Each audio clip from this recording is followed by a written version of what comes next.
In the heart of bustling Seattle, a story of love, betrayal, and unwavering resolve was about to unfold. Rainer lay in a hospital bed, the air thick with the scent of antiseptic and the fresh cries of newborns. The labor had been long and grueling, but her spirit soared as she heard her infant's first wails. Not one, but 3. Triplets.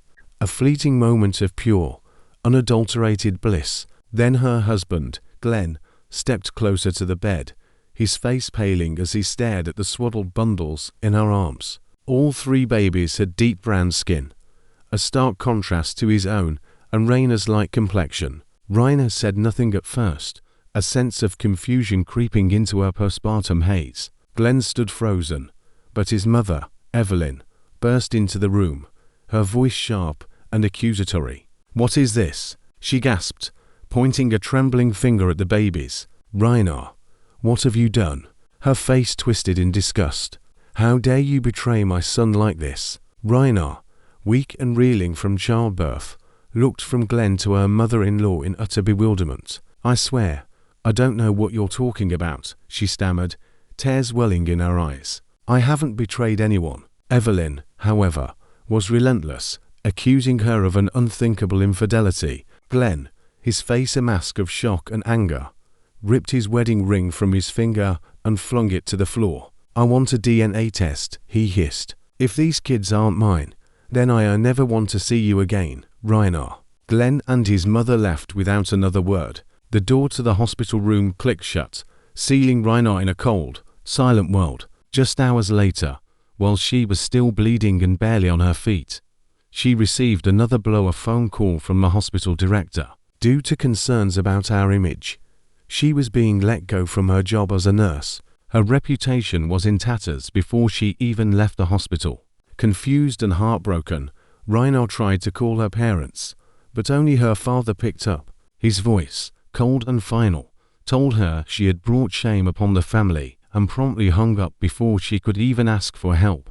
With 3 newborns and nowhere to go, a dazed Rainer was released into the cold winter night. The biting Seattle wind bit at her skin as she cradled her daughters Katrina, Sadie, and Zara. She tried to hail a cab, but every driver who saw the infants shook their heads, unwilling to deal with a mother and 3 crying babies. Struggling through the snow, she trudged on, her strength ebbing with every step. Eventually, too exhausted to continue, she collapsed onto a bench in a dimly lit park. Her daughter's whimpers tore at her heart as she sobbed, burying her face in their blankets. The loneliness was a crushing weight. She reached out to passers-by for help, but they either walked away or looked at her with suspicion. The rumors must have spread quickly, she thought, a wave of shame washing over her. She watched her 3 dark-skinned babies in the pale moonlight, and a familiar sense of dizziness from hunger and cold began to set in. The babies' cries were a constant reminder that she was their only hope. At dawn, Rainer managed to muster enough strength to carry her triplets to a nearby outdoor market. The air was filled with the tantalizing smells of freshly cooked food, but she had only a few coins left. She spent them on formula, barely enough for all 3 children. A kind, elderly vendor selling vegetables noticed her from a distance. The woman, whose name was Mrs. Anya, motioned for her to come closer. "You look hungry, dear Mrs. Anya said softly. Rainer nodded, tears threatening to spill. Mrs. Anya handed her a warm rice bun, which she broke and shared with the babies. Overwhelmed with gratitude, Rainer bowed her head. "Thank you, will pay you back someday, Mrs. Anya simply smiled. "Just take good care of those babies." That night, Rainer was still wandering the market, searching for a safe place to stay, when she came across a kind old man named Mr. Tully. He had a small row of basement storage units. Taking pity on her, he offered her a small, cramped room. "It's damp and full of mold," he warned, "but at least it has a roof." Rainer clutched his hands and bowed her head in gratitude. Any roof, no matter how dilapidated, was better than freezing.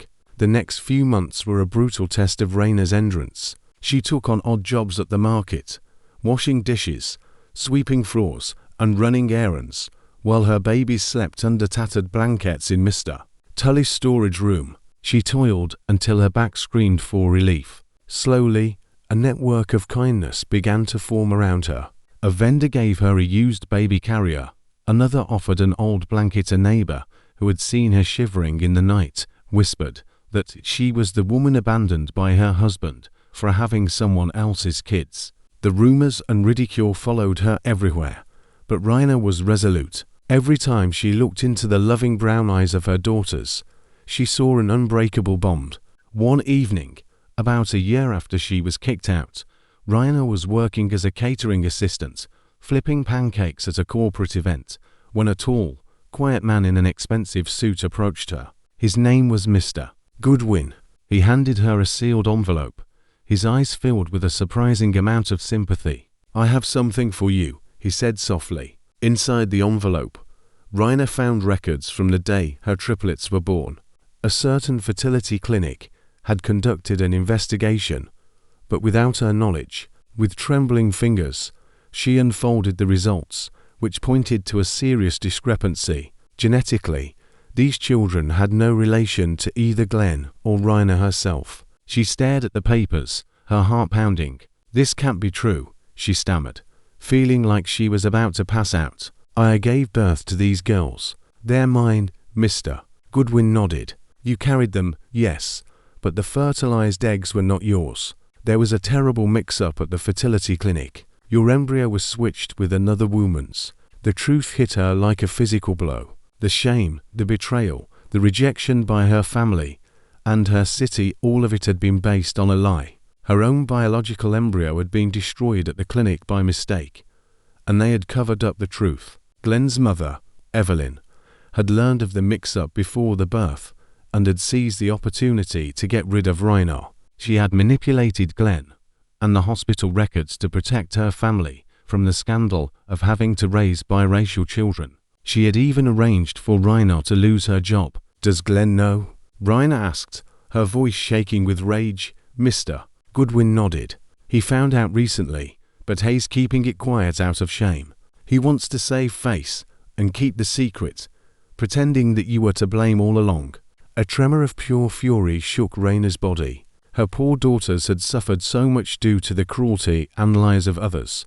"Biology may not say you're their mother, but everything else does," Mr. Goodwin said gently. "I'm here because I believe you deserve justice." He handed her another package of documents. It was a lawsuit against the fertility clinic, Glenn's mother, and the hospital. "This is your chance to clear your name and get justice and compensation for what you and your children had to endure." Raina looked at her 3 sleeping daughters. It didn't matter that they weren't blood-related. She had nursed them, soothed their cries, and watched them take their first steps. They were her family, and nothing would ever change that. The next morning, she called Mr. Goodwin.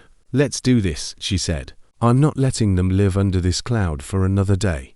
A few weeks later, a massive lawsuit became public. The fertility clinic was forced to admit its negligence and offered a settlement that ensured Raina and the girls were financially secure for life. Glenn's mother, Evelyn, was exposed for her role in the falsification of records and fled the city in disgrace. Glenn himself tried to apologize, but Raina refused to see him. Years later, Raina stood outside a courthouse, surrounded by her 3 beautiful, teenage daughters. Flashes from cameras lit up their faces as she addressed the assembled reporters. "These girls are my children," she said, her voice clear and strong.